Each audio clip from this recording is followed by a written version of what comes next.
Treasure Coast Connector, connecting residents and businesses of the Treasure Coast. And here's your host, Ellen Contreras. Well, welcome to Treasure Coast Connector. I'm your host, Ellen Contreras of the Ferris Group, one of our sponsors. They're a business advisory and management company providing outsourced services for all types of businesses.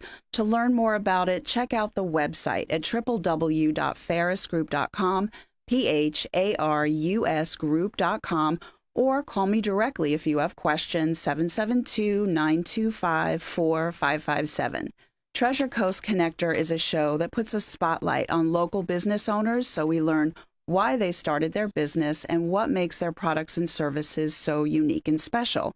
Today, we're going to be talking about putting ourselves first in terms of business owners putting themselves first with regard to their profit. So important to do that. And joining me in this conversation is Diana Miret, and she is the Business Profit Coach. So welcome, Diana. It's a pleasure to have you here. Thank you, Ellen. It's my pleasure to be here. Thank you. Wonderful. So when I met you a little over a year ago now, I think it was at Jamie's, I love this group, the Women's Power Lunch, Right. Okay? And it was a cocktail party, and you came over, we were chatting, and I said, oh my goodness, you have to meet Chris Morehart, the founder of Ferris Group. It was amazing. Yeah. He's a fan, I'm a fan. And what I love too is that you have this very prestigious educational background in finance, and you're an accountant, okay? Mm-hmm. And you have held very large corporate jobs. Mm-hmm. And then you wanted to kind of tone it down a little bit in not so much a retirement, but you wanted to change focus and help small and medium-sized businesses here on the Treasure Coast and nationally. So what made you decide? What's the story behind the Business Profit Coach? Well, you pretty much said it all. I worked until I was 54, and I retired at age 54, fully funded, ready to do the retirement thing. And I quickly realized that I think I was too young, and I really ran out of things to do. So I started attending women's groups that were filled with women entrepreneurs. And I fell in love with them, first of all, their spirit, their devotion, the way they just want to give. Women do business very differently than men. And I fell in love with them. But as I spoke to them, I realized they had some very unique challenges, primarily around managing money within the company. So I'm like, well, I know how to do that. I did it, for corporate, Fortune 100s. Ran large departments, divisions, large projects and programs, responsible for millions. And so I'm like, wow, but that's something that could just be taught. And I then did some research, and I realized that 75% of small businesses don't survive the first 5 years. That's scary. Yeah. Very scary. And these were beautiful, wonderful, talented people. That 75% of them weren't going to be here in 5 years. And I was upset by that. So I looked into it, and it's indeed money management and knowledge around how to manage your business. So I said, no, this is what I need to do. I need to use what I've learned and bring it to them. So that's what I do, and I love it. Well, that's wonderful. So now we're going to dive into the actual business itself. Okay. And there is a statement that you have said. So this is going to be a multi-part question for Diana. And so the first thing that you have said once that struck me is that profit is not a leftover. So I want you to explain about that. And then another thing I thought was so amazing was the 3 considerations that business owners should have top of mind when they're thinking about their profitability. And then just explain what you do also. So. Sure. Mm-hmm. So the way accountants and the IRS have defined the word profit, and again, my degree's in accounting and finance, so I can say this, is the formula is very simple. Sales minus expenses equals profit. Just that formula alone is like, it's a leftover. It's like, we make what we make, we'll spend what we spend, and whatever's left is profit. Yeah. And then along comes the IRS and says, well, we're going to tax you on the profit, which is fine. I have nothing against taxation. We all have to pay what we need to pay. For our services, yes. Absolutely. I believe in that, yeah. So they come and say, we're going to tax you on that profit. And then accountants wisely, try to advise you to minimize profits so that you pay less tax. So everybody now has a second impression. Accountants think it's a leftover, and the IRS is going to penalize you for making profits. So everybody has kind of been trained to minimize it. Right. Well, here's the issue. Amazon does not get up in the morning to minimize their profit. None of the CEOs of Fortune 100s, Fortune 500s, or any successful business gets up in the morning to say, let's just make as little money as we possibly can, shall we? That's not how they operate. Yeah. So, but small business just gets up in the morning and doesn't give it much thought. So, to me, I want to reverse that. And I want to reverse it and ask all my small businesses that I work with, number one, that's of the three things. Number one is please, please, please take profit out at the beginning. So when you make your money, take out a percentage of profit that is indicative of your industry, because some industries have different profit margins that they can attain versus others. Take that out. Say it's 3%, say it's 5%, say it's 10%. Take it out up front. Put it out of sight and out of mind. The second thing I teach is based on something called Parkinson's Law. Fortunately, it has nothing to do with the disease, thank goodness. Very good. Yes. It has to do with the human being that uses the time or money that's available. So, for example, Helen, if you had to prepare a proposal for a client by Friday, I'm absolutely sure you will get it done by Friday. Because I've worked with you and you deliver. Yeah. Here's the other thing. If I said to you, we need to get it done by end of day today because it's imperative, guess what? You probably get it done by the end of day today. We tend to take what's available rather than what's wise. Exactly. Yeah. So that happens with money. If I tell you you have $200 to spend at the grocery store, you'll spend one way. If I tell you have 50, sure, you're going to spend differently. Well, that's human nature. It's human behavior. So I say, let's make that pocket of money small.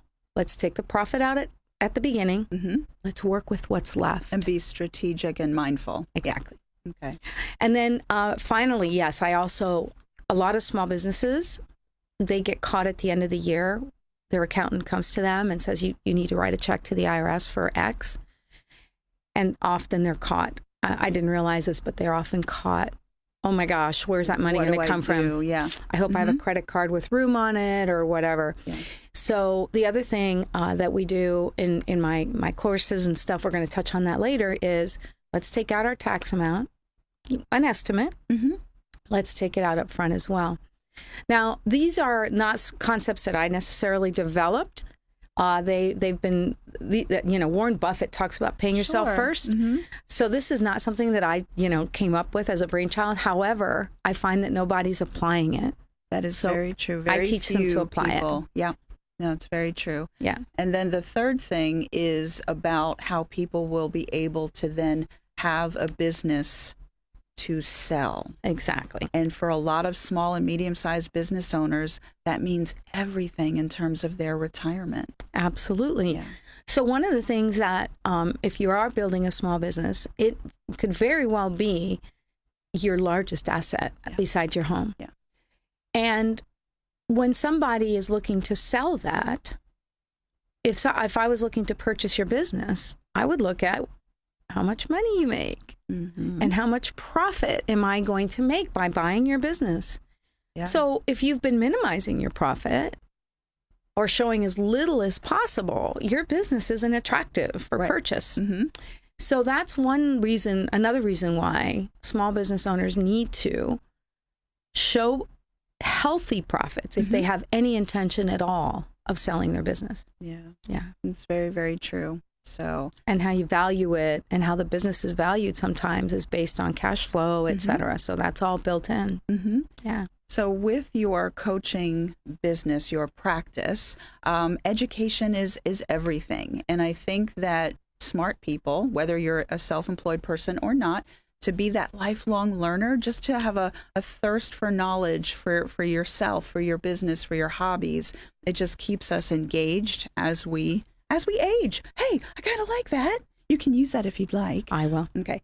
But all kidding aside, you do a lot in terms of education. So explain some of the work that you've done in the past to educate people and what's on the horizon for you and the business for everyone. Well, one of the things that I believe I'm always learning. In fact, if you look at my stack of books right there, I always have a book with me. I'm always learning. Yeah.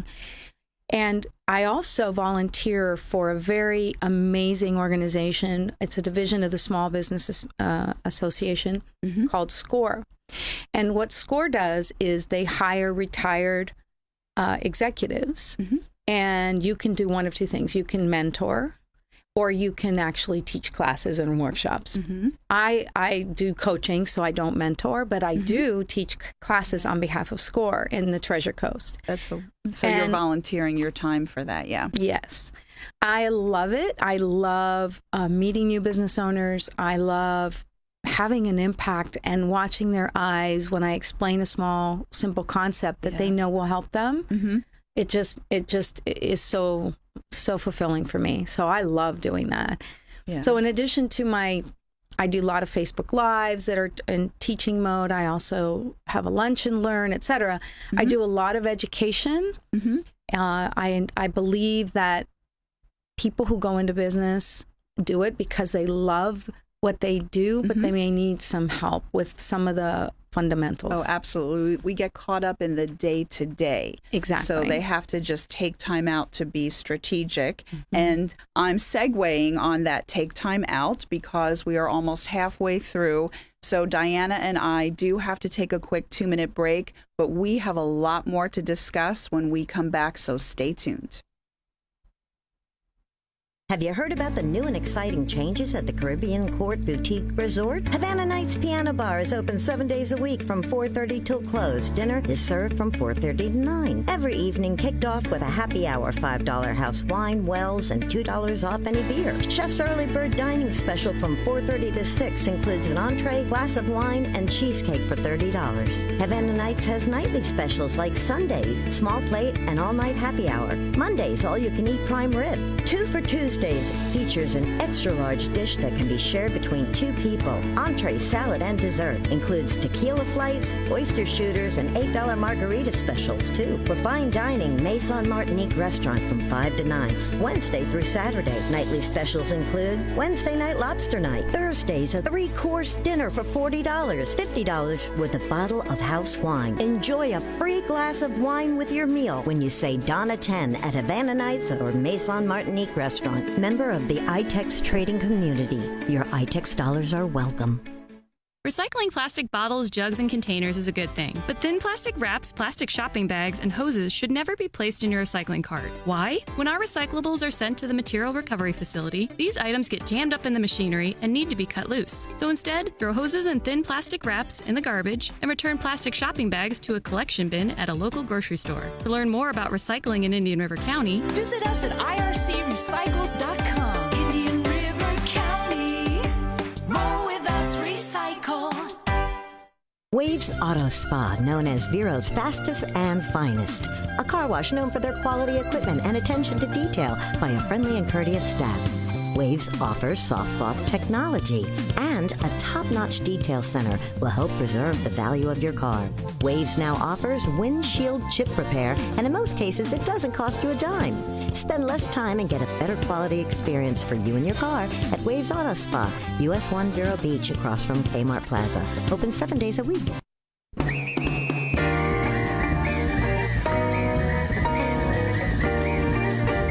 Well, welcome back to Treasure Coast Connector. I'm your host, Ellen Contreras of the Ferris Group, one of our sponsors, and I have been chatting with Diana Miret, the business profit coach, and we've been having a lot of fun learning the why behind what she does and all of the good work that she does to help business owners put themselves first in terms of profit, putting a little bit of that away. So we're going to just dive right back into the conversation. So welcome back. Thank you. And we were talking a little bit earlier about this wonderful online community that you are creating. And so people can find you at the symbol business. I'm going to just business profit coaching. I sometimes have to refer to my notes. I don't want to mess this up. And the Facebook group page is the Business Profit Society. And it's interactive. People are sharing information with each other. You're continuing conversations with people. So tell us about that. Sure. Yeah, Facebook seems to be where a lot of my target market is, and for my demographic. And so I created the Business Profit Society as a place where I could continue the teaching. And so I use that platform to post Facebook short videos on a specific topic. I was just talking about last week about the recession, hopefully not coming, but if it is, how much we need a reserve account. So things like that. I take a few minutes and I continue the education. I also remind people in my Facebook groups that on Friday, I teach everyone, do Fun Financial Friday and take care of your books on Friday. Usually businesses are tending to wind down towards the end of the week. So I encourage them to take a few minutes on Friday and catch up on their bookkeeping if they need to, post all their transactions if that's what they're going to be doing that day, or get it to their accountant, whichever that is, and then follow up with their most loyal customers every Friday. So I call it Fun Financial Friday. And I motivate my groups to do that as well. Well, that's a wonderful way to think about that. I like that very much. So there is another thing that you do. We were talking about education before the break. And so there is a one-on-one session that you do with people. And it's called the 7 Steps Plan to Profit. So what I'd like to know, and what everybody wants to know, is what is this and who is it meant for, the ideal type of business owner? The 7 steps is my one-on-one coaching program. This is where the business owner, generally, this business owner has been in business for 2 to 3 years or more. They sometimes have employees, and they have been successful. They've been selling, they're doing well, and they've been running. And it's time to slow down for a short period of time, 3 to 6 months, and get systematized. Now is the time to get systematized. Very nice. So you systematize your main financial systems, of course, and really dig into what the numbers are telling us. We also go into what is the main process that business delivers and ensure that it runs repeatably and flawlessly. Because where money is made and lost is in that main system. If it's not running right, that's where profit is draining down the hole. The other thing we do in that time period is I get them to start thinking about taking time off. A lot of business owners after 2, 3, 4, 5 years, if they've been successful, they haven't had a day off, much less a week off. I challenge them we start with 2 weeks. Line up their business in a way that they could take 2 weeks off. And they look at me at first like deer in headlight. Fearful. Yeah. But I say to them, if the business can't run without you, then you'll never be able to sell it. You'll never be able to bring in a partner, etc. If everything is all in your head, then people can't, that work for you can't do their jobs as well. So good point. Yeah. Let's get what you know down on writing so that everyone understands, and then let's put it to the test. Take 2 weeks off.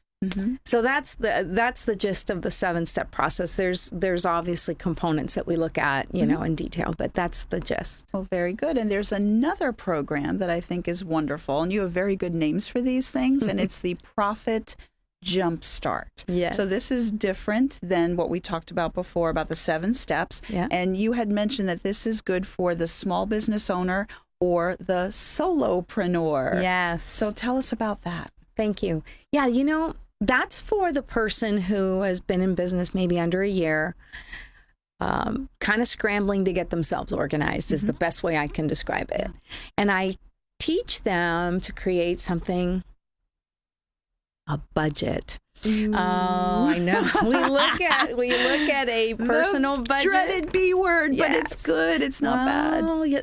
How else are you going to know if you're on track? Again, remember what we talked about with Parkinson's law, right? That if there's $100 in that account, I'm going to blow 100. If there's 70, I'm going to blow the 70.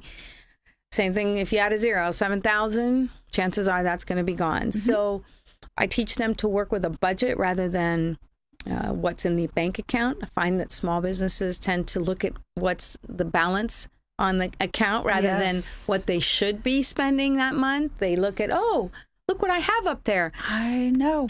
And then they forget. And a big check comes in and the balance goes down to half or something. And then they freak out. So I tell them, well, you shouldn't have been looking at that. You should have been looking at your budget. So I teach them budgeting basics. I teach them how to take money and put it aside for profit and tax like we discussed, and work on the budget. I teach them the Fun Financial Friday that I mentioned earlier. But I also get the small business in our last week of the Jumpstart, I get them to think about a sales target that actually is based on data rather than, oh, gee, well, if I sold $10,000 next month or $100,000 next month, I'd be fine. Well, maybe not. Do you know for sure what you need to sell month to month in order to cover some of the basics? And 9 times out of the 10, it's just a guess. And so we actually sit down and we work through those numbers. And then now they have a monthly target that they want to hit that hits all of their requirements rather than a guess. So it's the clarity. It's clarity, and then it's peace of mind. Yeah. And now they can really focus on what they need to do. That's right. Just feels so much good. Yeah, they love it. It makes me feel so much better, I should say. It's so good to feel that way. They love it. And the people that have taken it, that have given me great feedback is, I now know what I need to do on a daily basis. I mean, we even break it down by product, whatever product and service that they offer in their business. How many of that widget number 1, widget number 2, et cetera, what's the breakdown for the month? Yeah. So they have something they can work towards. Yeah, they love it. Well, very good. So this is something we touched on before the break, and I got my 2-minute mark. So 30 seconds. I just want to let everyone know, if they were just tuning into the radio now, that you volunteer with SCORE. You are big on giving back. So you teach through SCORE, and tell everyone what SCORE is again. It's a division of the Small Business Administration, and it's filled with retirees from big business, and they either mentor or they teach classes like I do. Retired executives like yourself. Exactly. So I want to say thank you so much for being a part of this show. There are people that I know are going to be wanting to get in touch with you for that clarity, focus, peace of mind. Please tell everyone how they can connect with you directly. Thank you. So my website, www.dianamiret.com. You can also send me you can actually book time on my own calendar through speakwithdiana.com. Very good. And then those are the 2 primary ways to get a hold of me. Well, that's wonderful. Thank you. So, yes. Thank you for this opportunity. Oh, my gosh. It was so much fun to have you here, because I know that Diana is going to help so many people. That's the purpose of this show, Treasure Coast Connector, is so that people can really get to know the local business owners. And my name is Ellen Contreras. I am the host of Treasure Coast Connector. Ferris Group is one of our sponsors. They're a business advisory and management company. They provide all sorts of outsourced services for businesses. To learn about it, check out the website, www.ferrisgroup.com, PHARUS Group.com. If you have any questions, you can call me directly at 772-925 4557. I hope everyone has a wonderful and productive week.